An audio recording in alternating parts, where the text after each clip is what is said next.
Chapter 8. Then the Lord said to Moses, Go to Pharaoh and say to him, This is what the Lord says, Let my people go, so that they may worship me. If you refuse to let them go, I will plague your whole country with frogs. The Nile will teem with frogs. They will come up into your palace and your bedroom, and onto your bed, into the houses of your officials, and on your people, and into your ovens and kneading troughs. The frogs will go up on you, and your people and all your officials. Then the Lord said to Moses, Tell Aaron, stretch out your hand with your staff over the streams and canals and ponds, and make frogs come up on the land of Egypt.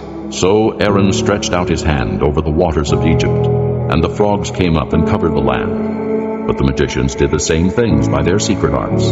They also made frogs come up on the land of Egypt. Pharaoh summoned Moses and Aaron and said, Pray to the Lord to take the frogs away from me and my people, and I will let your people go to offer sacrifices to the Lord.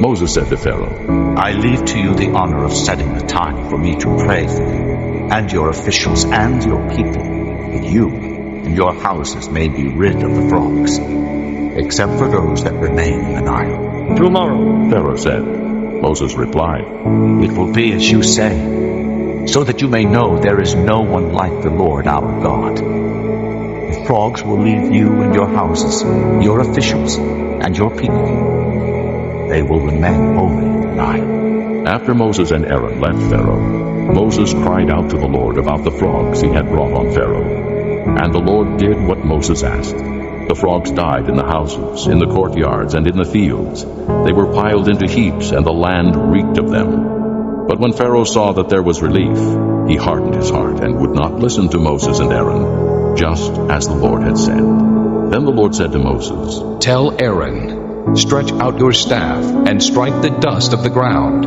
and throughout the land of Egypt the dust will become gnats. They did this. And when Aaron stretched out his hand with the staff and struck the dust of the ground, gnats came upon men and animals. All the dust throughout the land of Egypt became gnats. But when the magicians tried to produce gnats by their secret arts, they could not. And the gnats were on men and animals. The magicians said to Pharaoh, This is the finger of God.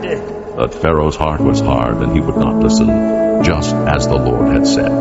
Then the Lord said to Moses, Get up early in the morning and confront Pharaoh as he goes to the water, and say to him, This is what the Lord says, Let my people go, so that they may worship me. If you do not let my people go, I will send swarms of flies on you and your officials, on your people, and into your houses. The houses of the Egyptians will be full of flies, and even the ground where they are. But on that day, I will deal differently with the land of Goshen, where my people live. No swarms of flies will be there, so that you will know that I, the Lord, am in this land. I will make a distinction between my people and your people. This miraculous sign will occur tomorrow. And the Lord did this. Dense swarms of flies poured into Pharaoh's palace and into the houses of his officials, and throughout Egypt the land was ruined by the flies. Then Pharaoh summoned Moses and Aaron and said, go, sacrifice to your God here in the land. But Moses said, That would not be right. The sacrifices we offer the Lord our God would be detestable to the Egyptians. And if we offer sacrifices that are detestable in their eyes, will they not stone us? We must take a 3-day journey into the desert to offer sacrifices to the Lord our God as he commands us. Pharaoh said, I will let you go to offer sacrifices to the Lord your God in the desert, but you must not go very far.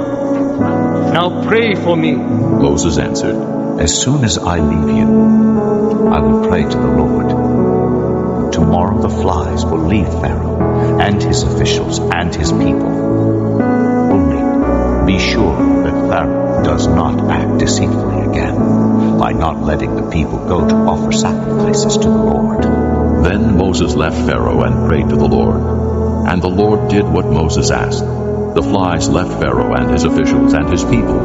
Not a fly remained. But this time also Pharaoh hardened his heart and would not let the people go.